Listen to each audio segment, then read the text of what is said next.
ಚಾಲಕನ ನಿಯಂತ್ರಣ ತಪ್ಪಿ HDBRTS ಗ್ರಿಲ್ಗೆ ಕಾರ್ ಡಿಕ್ಕಿ. ತಪ್ಪಿದ ಅನಾಹುತ. ಧಾರವಾಡ ಸಂಚಾರಿ ಠಾಣೆಯ ಪೊಲೀಸರು ಭೇಟಿ ನೀಡಿ ಪರಿಶೀಲನೆ. ಚಾಲಕನ ನಿಯಂತ್ರಣ ತಪ್ಪಿದ ಕಾರೊಂದು HDBRTS ಗ್ರಿಲ್ಗೆ ಡಿಕ್ಕಿಯಾದ ಘಟನೆಯೊಂದು ಧಾರವಾಡದ ಟೋಲ್ನಾಕಾ ವೃತ್ತದ ಬಳಿ ನಡೆದಿದ್ದು, ಅನಾಹುತವೊಂದು ತಪ್ಪಿದೆ.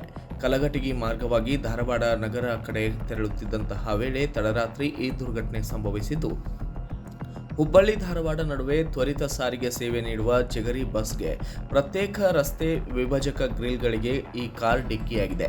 ಡಿಕ್ಕಿಯಾದ ಪರಿಣಾಮ ಕಾರ್ ಮುಂಭಾಗ ಅಷ್ಟೇ ಹಾನಿಯಾಗಿದ್ದು, ಗ್ರಿಲ್ಗಳು ಕಿತ್ತು ಹೋಗಿದ್ದವು.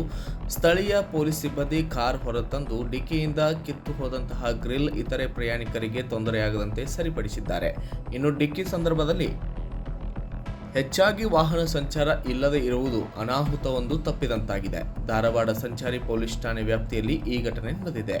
Bureau report, Kannada Janasri news, Dharwad.